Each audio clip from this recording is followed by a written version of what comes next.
¿Cuál es la ciudad imaginada? ¿Es quizá la ciudad soñada la que solo existe en los mundos literarios? ¿O podría ser la ciudad ideal que proyectaron arquitectos y urbanistas pero que nunca llegaron a construir? Estas y otras cuestiones centran la intervención de Ramón del Castillo, filósofo y profesor titular y vicedecano de investigación de la Facultad de Filosofía de la UNED, donde enseña corrientes actuales de la filosofía en diversos grados y donde además imparte cursos de estudios culturales en el máster de filosofía. Del Castillo ha dirigido varios proyectos I+D dedicados a pensar y debatir cuestiones relacionadas con la filosofía política y social y ha publicado numerosos estudios sobre cultura en los Estados Unidos. Además, ha desarrollado una amplia actividad en el mundo de la música con notas de texto para óperas y conciertos, conferencias y programas de radio. Colabora con cursos de paisaje e ingeniería sonora en el sur, Escuela de Profesiones Artísticas y en otros centros de producción cultural. Entre sus numerosos trabajos quisiera destacar dos de sus libros más recientes. El Jardín de los Delirios, editado en el año 2019 en la editorial Turner, que es un ensayo en el que combina diferentes disciplinas, la psicología, la geografía, la sociología, para ofrecer una ácida y lúcida visión de las ideas y experiencias que han dado forma a la ideología del naturalismo, revisando los espacios de evasión, los escenarios fantásticos imaginados por el arte, la literatura y la ciencia, y centrándose en el amor por la naturaleza, esa utopía de nuestro tiempo que ha inspirado todo tipo de ilusiones y que cobra nuevo sentido en una época dominada por los sueños ecológicos y los delirios colectivos del diseño arquitectónico. Hace solo unos días, Del Castillo acaba de publicar su último libro, Filósofos de Paseo, también en la editorial Turner. Esta vez cuestiona uno de los lugares comunes de la filosofía de todos los tiempos, la relación entre el caminar y el pensar en la tradición de los filósofos ambulantes o caminantes al aire libre. El autor rompe aquí con algunos de los tópicos establecidos, poniendo en duda la vinculación entre algunas de las ideas de estos personajes y los paseos al aire libre, y ofreciendo una visión crítica de la moda tan políticamente correcta según la cual caminar es intrínsecamente gozoso y edificante, en sus propias palabras. Una idea que Del Castillo analiza también como fundamento de la omnipresente e invasiva industria de la felicidad que nos ocupa. Espero que disfruten de esta conferencia. Bueno, muchas gracias a Carmen por la presentación y a Caixa Forum por invitarme a este ciclo tan interesante. Desde luego las circunstancias que estamos viviendo pues podrían modificar mucho el esquema de las presentaciones, pero voy a intentar mantener más o menos el que utilicé en Barcelona hace un tiempo. Lo primero que quería decir, como ya se ha dicho por parte de otros ponentes en este ciclo, es que la propia palabra ciudad quizá se nos queda pequeña para describir fenómenos que nos interesan, ¿no? Incluida la ciudad imaginada. No porque nuestra imaginación cada vez sea más ancha, sino casi por lo contrario, porque la imaginación se nos está quedando corta en comparación con las cosas que están pasando, ¿no? Hace poco comentaba con un arquitecto datos sobre la megaciudad que se proyecta construir en el sur de China de 70 millones de habitantes. Va a ser la ciudad más grande del mundo, ¿no? No son imaginaciones, son proyectos, realidades que se van a construir y que cambian para siempre nuestro concepto de lo que es una ciudad. La idea de ciudad probablemente ya no sea la adecuada para comprender estos descomunales proyectos urbanísticos.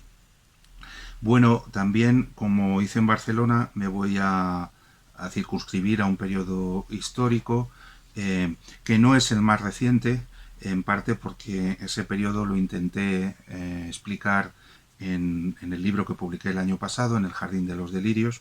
Ese periodo, que sería desde los años 80 y que corresponde en el libro con los capítulos denominados postmodernismo sin naturalismo, Espacio Basura y Tropicalidad o Paradise Now, esos capítulos describían en verdad unos fenómenos delirantes asociados con la imaginación, en la imaginación arquitectónica y urbanística, y casi todos se centraban en la obsesión de imaginar la ciudad del futuro como una ciudad verde. Curiosamente, esa forma de imaginar la ciudad del verde consistía en cubrirla de verde, no explicaba en el libro, no en diseñar verdaderamente un urbanismo ecológico o sostenible, sino en generar esta ilusión de ciudad limpia, de ciudad saludable, de ciudad del futuro, simplemente cubriendo con felpudos verdes, como dice Kohlhaas, cubriendo todo tipo de edificios, ¿no? En el libro examiné esas ciudades imaginadas bajo ese denominador común, la obsesión con la verdificación, con estos fenómenos asociados con los de gentrificación que limpian, digamos, la superficie del urbanismo, ocultando por debajo de esos felpudos verdes muchos problemas sociales. De hecho, esta relación entre espacio urbano y espacio social es una constante en todos los libros dedicados a la ciudad imaginada. Imaginar un espacio urbano siempre es sinónimo de imaginar un espacio social, un espacio de producción, un espacio de reproducción social, ¿no? Y ese debate yo lo empecé a comprender mejor leyendo muchas partes de los trabajos de Jameson de los años 80, cuando él empezaba a asociar muy directamente los límites que tenían los modelos de representación urbana, el paralelismo entre esas dificultades y las dificultades que teníamos socialmente para representarnos el espacio social, para representar nuestra relación con una totalidad. Por cierto, hubo quien definió la ideología justamente como una representación imaginaria de nuestra relación particular con una totalidad, nuestra relación concreta con un espacio mayor, ¿no? Bueno, quiero también recordar que uno de los rasgos que Jameson atribuyó al periodo posmoderno fue una nueva forma de utopía arquitectónica, que en realidad no era una forma utópica de construir, sino una forma, curiosamente, utópica de pensar. Como dice él, no era una nueva forma arquitectónica, sino una nueva forma de pensamiento arquitectónico, que no se basaba tanto en la producción o realización de un nuevo tipo de espacio, sino en la producción de un nuevo tipo de concepto del espacio. Esto incluía, según él, varias tendencias, pero por supuesto la de arquitectos contemporáneos que diseñaban proyectos no construibles, inconstruibles.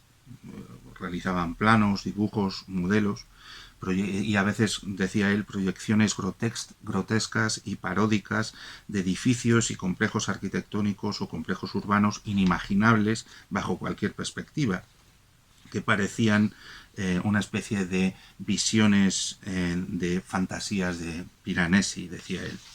Este tipo de proyectos extraños y enrevesados no tenían nada que ver, comentaba también, con la limpieza de aquellos diarios o cuadernos de Le Corbusier, si queremos marcar el contraste con el movimiento moderno de una forma sencilla. Es decir, el carácter enrevesado de estos proyectos imaginarios no tenía nada ya que ver con la limpieza, por así decirlo, con la pulcritud de las visiones modernistas. De todos modos, eso no era nuevo, así que debemos preguntarnos no tanto qué tenía de extraño esta nueva forma de imaginar lo no construible, sino qué tenía de sencillo, si es que lo tenía, las imaginaciones anteriores. Mi idea es que antes los proyectos, aunque fueran inconstruibles, al menos eran relativamente imaginables, justamente porque usaban una forma de relacionar el espacio urbano y el espacio social muy curiosa. Algunos de los proyectos más interesantes de la historia de la arquitectura nunca han llegado a realizarse. Philip Wilkinson, en un trabajo divulgativo pero muy útil sobre el tema, la arquitectura fantasma, da varios ejemplos de por qué, da varias razones de por qué no llegan a realizarse muchos proyectos arquitectónicos. Uno, por ejemplo, porque los arquitectos llevan los materiales al límite, otro porque se dejan llevar por caprichos demasiado extravagantes que desafían convenciones, aunque sean solo en el plano, no construyendo, aunque solo sea sobre plano, son demasiado extravagantes. También porque se quedaron sin financiación o se encontraron con sorpresas y dificultades no previstas de construcción. También porque acabaron mal con sus clientes, o porque perdieron concursos frente a sus rivales, o porque confundieron la adecuación del edificio con el resto del espacio urbano, no entendieron la relación del edificio con algo más amplio, o simplemente porque cambiaron de opinión. Todo esto son razones que Wilkinson aporta para explicar por qué no se llegan a construir edificios y ciudades que sí se imaginan, o incluso que se dibujan, que se planifican, que se diseñan. Su libro examina 50 ideas que solo existieron así, como planos, dibujos o maquetas, pero que muchas veces determinaron la forma de la arquitectura y del urbanismo posterior. Evidentemente, si Wilkinson hubiera tenido en cuenta todos los planos, dibujos y maquetas, tendría que haber incluido también los del cine. Pero quizá eso habría desbordado su libro tan útil, ¿no? Aquí quiero intentar complicar un poco ese panorama que da Wilkinson, introduciendo muchas más imágenes procedentes del cine. ¿Por qué hago esto? Bueno, porque evidentemente la imagen de la ciudad cambia cuando hay muchas más imágenes y muchos más medios de reproducción de imágenes. La concepción de una ciudad siempre ha sido inseparable de lo que se ha contado o de lo que se ha narrado sobre ella. Una ciudad es algo inseparable de las historias que se han contado sobre esa ciudad. Una ciudad también ha sido inseparable de la pintura de esa ciudad, la pintura que la ha representado, pero desde luego la fotografía y el cine cambian radicalmente la situación, porque introducen un volumen descomunal de imágenes que se fabrican al mismo tiempo que se van fabricando las ciudades. Bueno, eso es lo que creo que es interesante, mezclar los mundos arquitectónicos de Wilkinson con los mundos cinematográficos. Wilkinson divide los proyectos en 5 categorías que corresponden con periodos históricos. Los 3 primeros capítulos van desde las catedrales del siglo XIII hasta finales del siglo XIX. Los sucesivos periodos los titula de la siguiente forma: mundos ideales, visiones iluminadas y espacios extravagantes, la ciudad en expansión, construido de nuevo, ciudades radiantes y lo avanzado. En el libro de Wilkinson salen, por supuesto, proyectos muy famosos que nunca se llegaron a construir. Uno que irónicamente hoy pues tiene más interés, como la ciudad por niveles diseñada por Leonardo da Vinci para evitar la peste, de 1490. También la Catedral de San Pablo de Rouen, y edificios más simbólicos o más bien esculturas o monumentos como el elefante triunfal de Rivart de 1758. También salen, por supuesto, el proyecto para la Biblioteca Nacional Francesa de 1785 de Boulez, o el famoso monumento a Newton, ¿no?, el cenotafio de 1784. Salen proyectos más amplios asociados a utopías como la de Owen, como el New Harmony de Thomas Stedman Whitwell, que ya es de 1825, sale el dique del Támesis de John Martin, que es de 1842, y uno muy interesante, The Great Victorian Way de Paxton, que es de 1855, esa especie de túnel de cristal construida evidentemente como el Palacio de Cristal en hierro y vidrio, que daría la vuelta completa a Londres desde Hyde Park hasta el centro y que tendría una escala similar a la actual línea circular del metro. También aparecen en esta crónica de Wilkinson el proyecto de la Galería Nacional de Historia y Arte de Washington de Webster Smith de 1891, y un momento que me interesa es en su crónica es el que él asocia con finales del XIX, que empieza en el capítulo cuarto y que significativamente asocia con los proyectos no realizados para exposiciones universales. Por ejemplo, el proyecto de la sala de conciertos el proyecto para una sala de conciertos en la Expo de Glasgow de 1898 de Charles Mackintosh. Estos proyectos son verdaderamente interesantes, ¿no? Este periodo Wilkinson no lo inaugura solo con estos proyectos de finales del siglo XIX, sino que los va ya conectando con proyectos más de principios del siglo XX.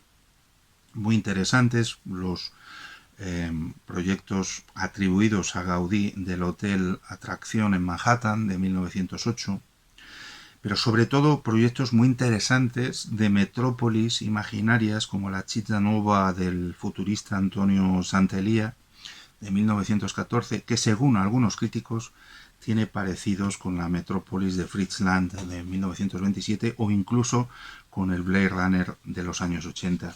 Es un proyecto colosal, de megaestructuras, con puentes por todos los lados, más de los necesarios, según los expertos, con vías separadas para tranvías, coches, peatones. Bueno, estas visiones, estas imaginaciones futuristas, de los propios futuristas, van a pasar al imaginario colectivo de muchas otras formas.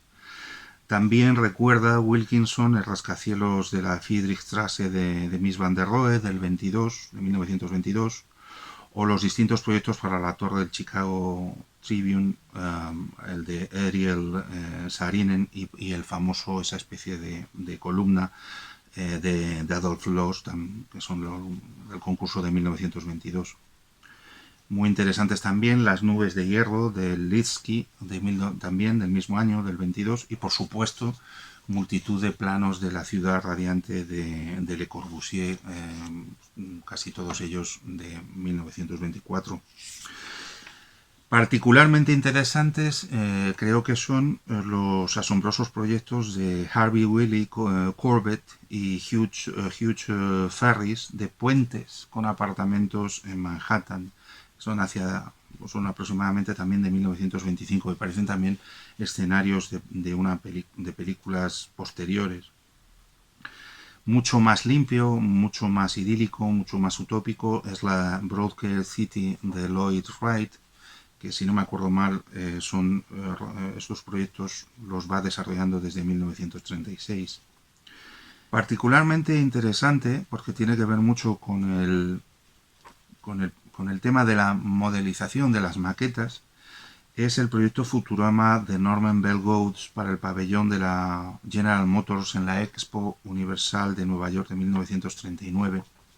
Es muy interesante ver todos estos dioramas y maquetas y todas estas fotos, como podréis ver, en las que si no te lo dicen, podrías estar viendo una ciudad desde la perspectiva de un avión, de un helicóptero. Bueno, hoy día sería desde un dron, pero en realidad es la perspectiva que tiene un visitante de una exposición sentado desde un punto de vista más alto que el de la maqueta, ¿no?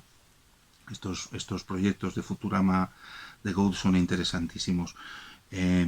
Bueno, él realizó luego otros proyectos muy interesantes para la ciudad de Toledo, y otros proyectos más generales sobre la ciudad del futuro.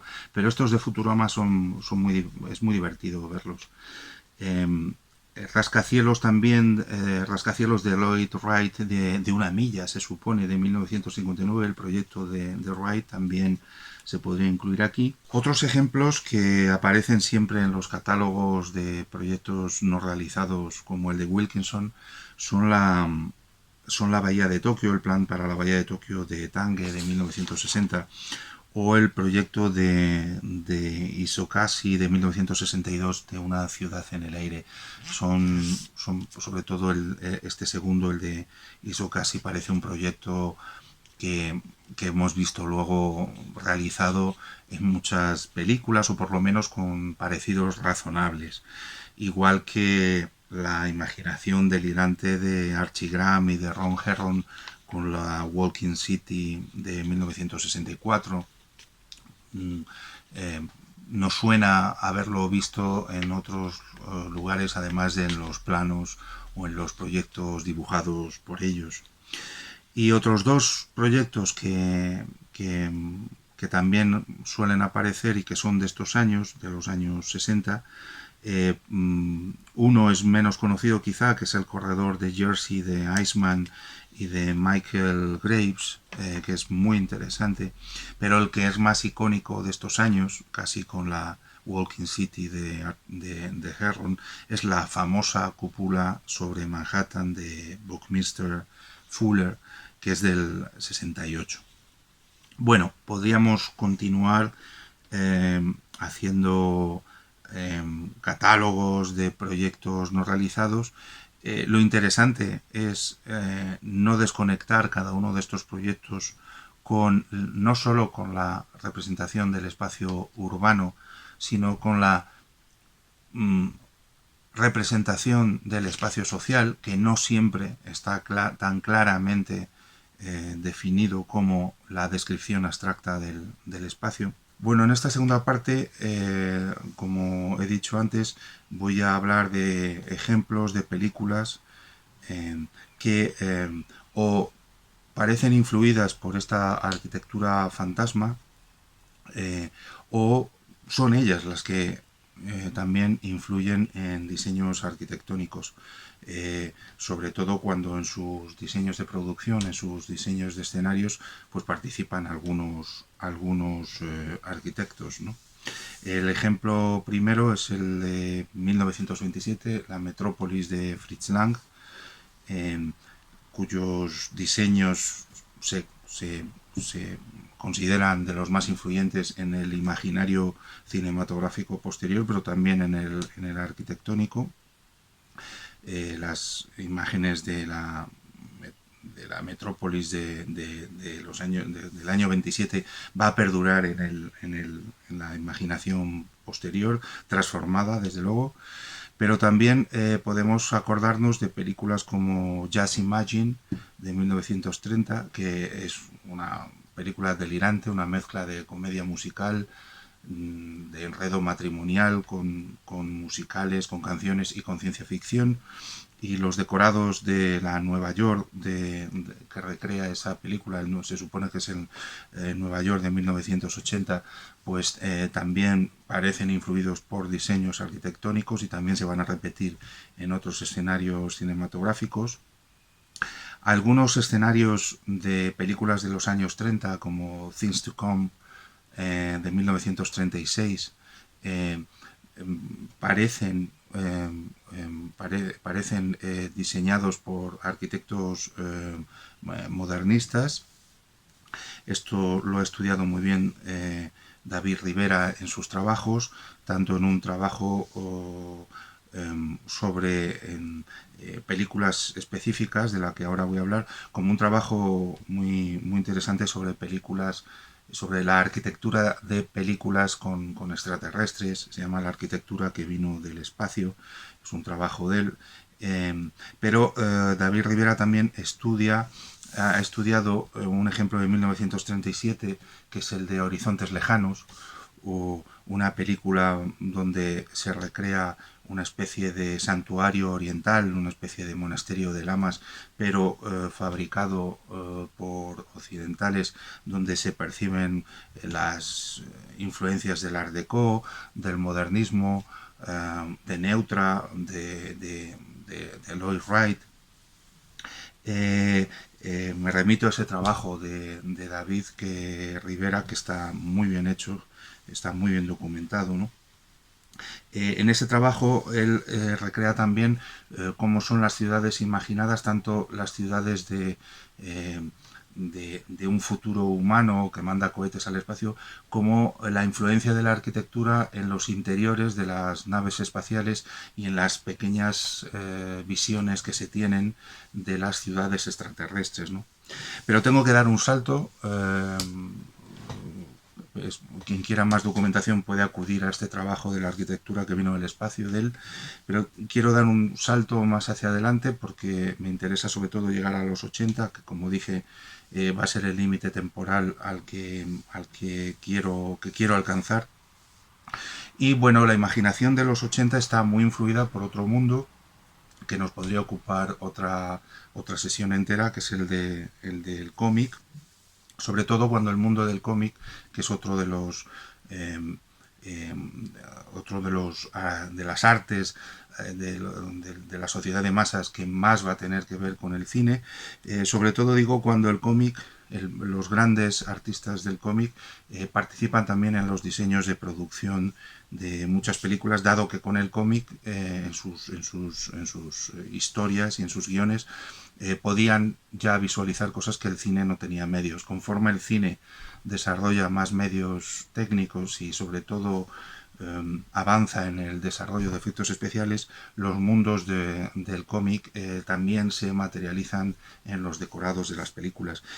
Moebius a este respecto es un caso excepcional y sus trabajos de 1975 con Dan O'Bannon, que participará luego en diseño de producción de muchas películas, pero Moebius, los mundos de Moebius va a ser algunos de los que más van a influir en la arquitectura posterior cinematográfica. The Long Tomorrow, si no me acuerdo mal, es de 1975, ¿no? De un año después, de 1976, es una película muy divertida, de la que hablo en El Jardín de los Delirios, La fuga de Logan. Aquí en las imágenes podemos ver maquetas, lo sabemos, porque vemos a operarios, a trabajadores de la maqueta mezclados con la maqueta, ¿no? Pero es un mundo también de cúpulas, un mundo que recuerda muchísimo también a las expos y a una serie de universos de los que voy a hablar al final de la presentación. La fuga de Logan es de 1976. Bueno, de un año después, de 1977, es la Guerra de las Galaxias, donde aparecen la idea de la ciudad artefacto, como la Estrella de la Muerte o el planeta ciudad. Las pinturas de preproducción y las pinturas que se usan en la propia película para diseñar esa densidad urbana son muy llamativas, ya han sido objeto de la atención de los historiadores, esa especie de densidad enorme de las ciudades del imperio, el estilo del imperio, de algún modo, pero también luego aparecen muchos escenarios en la saga. En 1980, en El Imperio Contraataca, también aparece la ciudad de las nubes, que es algo más amable, más influido por un estilo modernista, algo menos denso y más nostálgico, ¿no? En la saga de la Guerra de las Galaxias. Estos escenarios de los años 80, en los 90 también se contraponen de la misma forma, un poco, escenarios urbanos oscuros y densos, como es la Gotham de las películas de Batman, o la Gotham City de 1995, o todavía más compleja el Sion, la última ciudad humana, de 1999, en las películas de Matrix, en Matrix Revolutions. Y luego contrastan con otras visiones la visión de la ciudad como set, como plató, como fake, que son las que más me interesan, que son con las que quiero acabar la conferencia, que sería, por ejemplo, el Sea Heaven del mundo burbuja, el Sea Heaven del show de Truman. La ciudad como una especie de cápsula, la ciudad como una especie de simulacro o de ilusión, ¿no? Eh, hay una película importante que inaugura el nuevo milenio, que es Minority Report de Spielberg, una película basada en una novela de Philip K. Dick, cuya propia literatura tiene muchísimo que ver con la arquitectura. Esto lo hizo Jameson también en Arqueologías del Futuro, y tuve la suerte de discutirlo con colegas japoneses hace unos años, todos esos mundos que pasan a veces desapercibidos en los análisis de la obra de Dick, pero que son muy interesantes.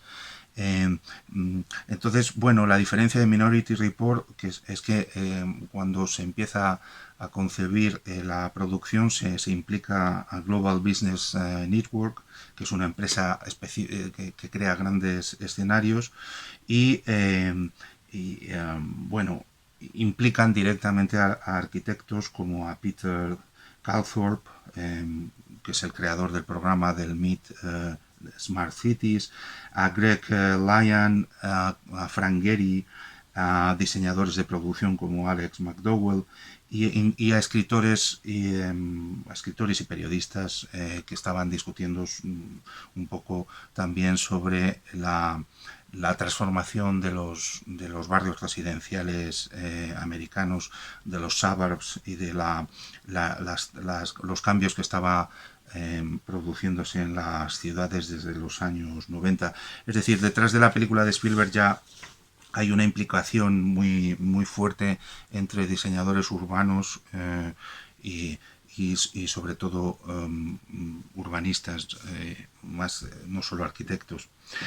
Otros escenarios parecidos pueden ser, con otro diseño de producción, pueden ser la versión que se dio de Yo Robot en 2005, o una película fallida, pero donde también se ensayan escenarios muy peculiares que tienen que ver con Disney, que es Tomorrowland, que es del 2015. En el 2017 me interesó mucho otra película parecida al show de Truman, no por el guión, sino por el modo en el que se concibe la ciudad, que es como microciudad, en este caso literalmente es Downsizing, esta película tan divertida donde se piensa que una solución para el problema climático, el problema de la superpoblación, es disminuir, conseguir que la gente se decrezca de tamaño y viva en ciudades también muy, muy chiquititas, en microciudades. Y tenemos también imágenes muy curiosas de esta ciudad, mini ciudad, donde viven los habitantes de la Tierra que se someten a este procedimiento de disminución, viven disfrutando de bienes y servicios que no podrían disfrutar en el mundo real, ¿no? Y luego en 2017 tenemos, por supuesto, el Blade Runner 2049, cuyos escenarios son muy diferentes al Blade Runner de 1982. Sobre todo esos escenarios de devastación. No es un mundo urbano, aunque hay partes similares, no es un mundo urbano como el de la película del 82, con esas grandes plantaciones, esas células solares que salen al principio, esos inmensos campos de California que no se sabe bien qué son, y todo ese color que tiene la ciudad, todo el tema de los muros de contención, etcétera, ¿no? Pero me he ido muy adelante y quería concentrarme en los años 80, lo dije al principio de la ponencia. No quiero pasar de los años 80, y por eso no quiero hablar tanto de Blade Runner 2049 como del Blade Runner de 1982. Creo que también una de las cosas más interesantes que se ha hecho sobre esto, lo ha hecho David Rivera, fue una película rodada en el 82 sobre Los Ángeles del 2019. Pero curiosamente, como dice él, Los Ángeles de 2019 no se parecieron a los de la película. Los escenarios de la película son más bien, pues es una mezcla de metrópolis con visiones tétricas, oscuras, aunque estén llenas de neón y de paneles publicitarios. Tiene que ver más con un mundo denso, más que recuerda más a Piranesi. O sea que David viene a decir que en realidad el Blade Runner de 1982, que es Los Ángeles del 2019, en realidad ese mundo se parece más a otras ciudades asiáticas, pero también europeas. A él le recuerda más parecido, le parece más viable la comparación con la City de Londres o con el Nueva York de los propios años 80, ¿no? De hecho, dice él, el progreso veloz de la técnica y los imperativos de mercado parecen haber convertido a la ciudad en una acumulación de fragmentos y el entorno ha perdido definitivamente la referencia a cualquier escala humana. Y continúa diciendo, quizá no sea una casualidad que Ridley Scott concibiera la impactante escena del vuelo sobre la ciudad mientras un helicóptero le llevaba sobre Nueva York a la cima del Pan Am Building, un edificio curiosamente en cuyo diseño colaboró Gropius, creador y primer director de la Bauhaus, una tosca masa poligonal encima del Grand Central, de la gran estación de Grand Central Terminal. La ciudad de Blade Runner, como dice David, ya no hay belleza ni proporciones, sino solo tamaño, y el diseño exterior de los edificios ha dejado de ser necesario. Pero bueno, también en Blade Runner, ya como ya he dicho antes, creo que David estaría de acuerdo, también hay referencias a grandes construcciones, a grandes estructuras de antiguas civilizaciones, babilónicas, egipcias. Es decir, ya hay elementos en la película donde asoma el pastiche y el revival historicista típico del posmodernismo.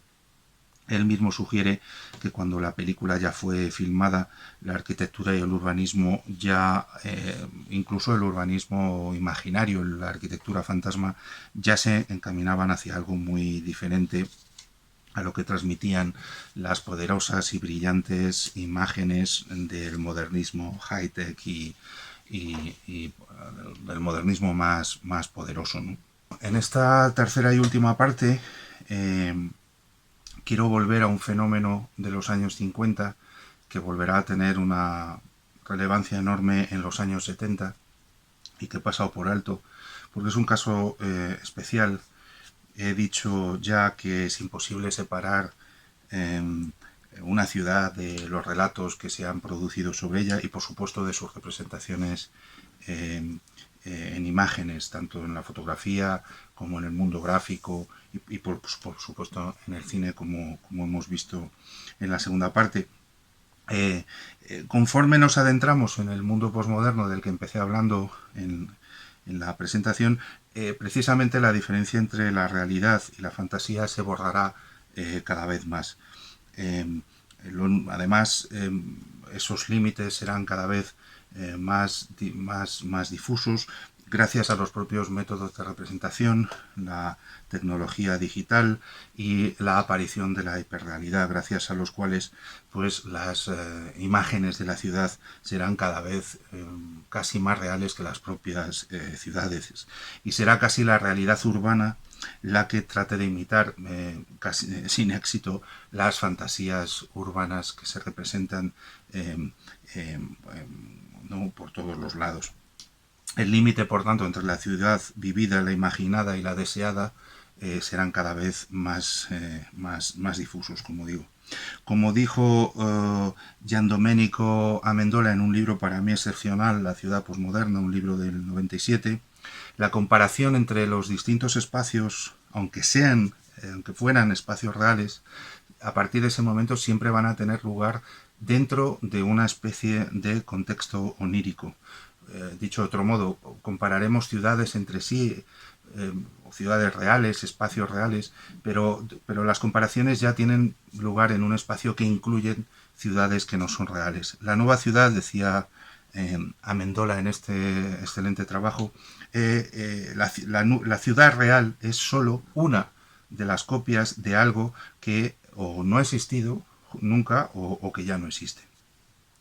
Bueno, este interés también de la arquitectura posmoderna o de la arquitectura del periodo posmoderno por, por las imágenes trasciende estrictamente el mundo de la imagen y empieza a abarcar otro tipo de representaciones de la ciudad o de lo urbano que curiosamente son tridimensionales, son imaginarias, pero son reales.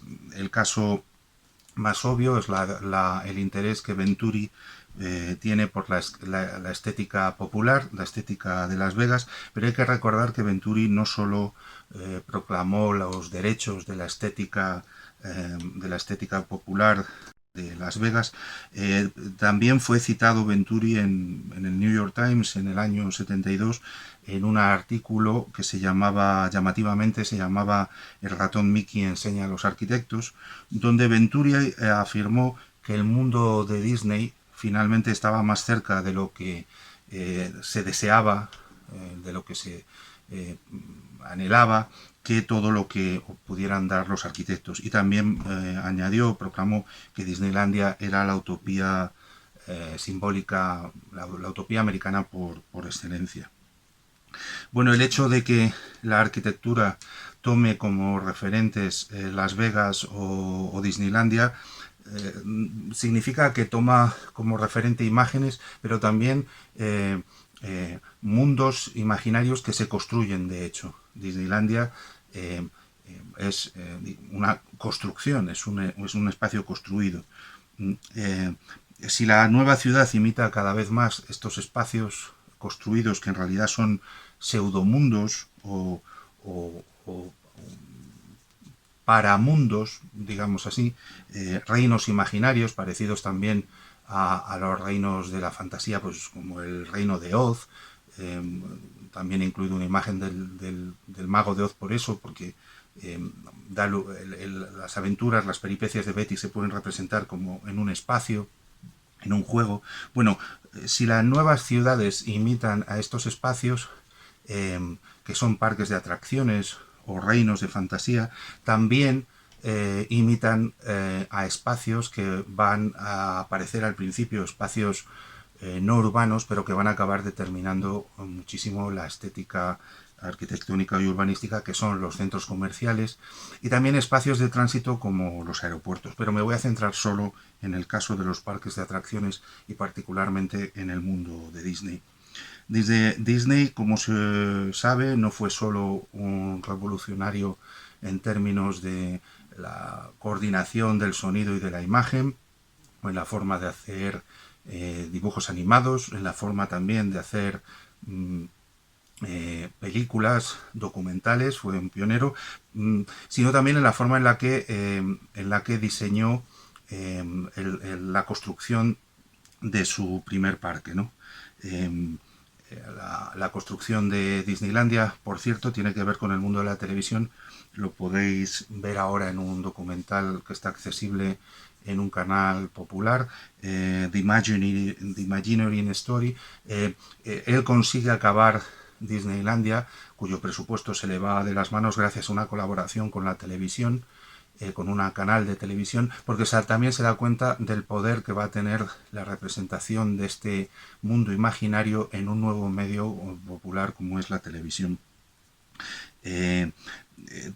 Disney no es solo un pionero en la forma de hacer parques de atracciones, sino también asociar a los parques de atracciones todo un proyecto inmobiliario y un proyecto turístico, ¿no? Y sobre todo también es un pionero porque encarga a diseñadores artísticos y a diseñadores de escenarios cosas que los arquitectos no pensaban que se podía hacer y que estos equipos los los Imagineers, dieron salida, ¿no? Por tanto, Disneylandia es una fuente inagotable de imágenes de la ciudad y de ciudades construidas, siendo ella misma una representación tridimensional de fantasías, de las fantasías urbanas y de otro tipo que tiene Disney, ¿no? Como dice Amendola, Disneylandia no es un modelo de parque de atracciones, sino un modelo, y esto es muy importante, como lo dice Amendola, de lógica totalizadora basada en la seguridad, en la previsibilidad y la comprensibilidad.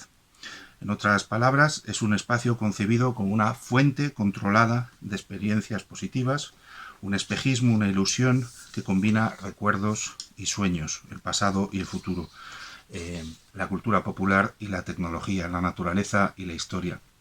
Todo esto se entiende mejor cuando se estudia la historia del diseño de Disneylandia y esa compartimentación de espacios en Fantasyland, Frontierland, Tomorrowland y sobre todo ese concepto impresionante de Disney que es el Main Street, que es como una calle principal de pueblo tipo, una especie de abstracción pero materializada, que en el fondo también es una idealización de la vida comunitaria americana, inspirada en Marceline, el pueblo natal de Disney en Missouri, ¿no?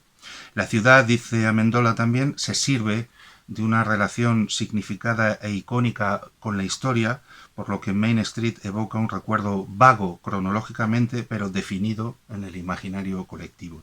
Esto es una distinción muy interesante para entender cómo se van a organizar, visionar ciudades del futuro, cómo se van a imaginar las ciudades del futuro, con esta diferencia entre, insisto, recuerdos vagos cronológicamente, pero definidos, impactantes en el imaginario colectivo.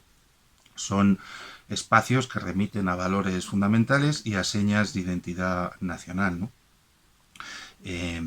Bueno, como en otra parte de su trabajo Amendola dijo, Disney proporciona un modelo de ciudad porque además el visitante solo ve lo que se le hace mirar y al ritmo al que se le hace mirar. En Disney todo está organizado, hasta los recuerdos que puedes fabricar. Los lugares más importantes para recordar están marcados con precisión. No puedes hacer fotografías en cualquier sitio ni de todo lo que desees. Está organizada esa construcción de la imagen que vas a fabricar de la experiencia, es decir, hay un control de las representaciones del propio espacio, y la organización espacial del parque se consigue rellenar, como dice Amendola, cualquier hueco que se pueda producir, tapar cualquier cosa que desmienta o cuestione la ilusión total que tiene que vivir el visitante. Insisto, nada que no sea el parque debe verse desde dentro del parque. Hasta los empleados tienen que pasar desapercibidos como trabajadores y tienen que formar parte más bien de un elenco teatral o de un reparto de película, o tienen que ser miembros de una especie de representación de un cast. Las formas urbanas, dirá también Amendola, tenderán a reproducir tanto en sus imágenes como en algunas de sus realizaciones esta lógica de mundos fantasiosos, pero segmentados. La segmentación, esta compartimentación a la que me refería en Disneylandia es fundamental para Amendola y tiene toda la razón. Muchísimas visiones de otras imaginarias de otras ciudades y algunas construcciones reales van a imitar este modelo de espacios separados pero intercomunicados. En los estudios urbanos de finales de los años 90 se empezó a usar el adjetivo de disnificado, de disnificación. Y el proceso de disnificación, Amendola con toda la razón lo ilustra con un ejemplo de Larry Ford en un libro muy conocido que se llamaba Cities and Buildings. En este libro Larry Ford rediseña el mapa de una futura o de una ciudad imaginaria contemporánea usando la lógica de Disney. Es decir, hace una especie de mapa que serviría para construir cualquier ciudad siguiendo un poco la lógica de segmentación de Disney. Curiosamente, este proceso de disneyficación del espacio englobaría el de gentrificación, y por eso en el mapa de Larry Ford los viejos barrios gentrificados y renovados se llaman Gentryland, ¿no? Irónicamente, los barrios universitarios se llaman Learning Land, la zona de compras Shopland, la zona de bares y locales de moda Yuppieland, y la zona de negocios Businessland, ¿no?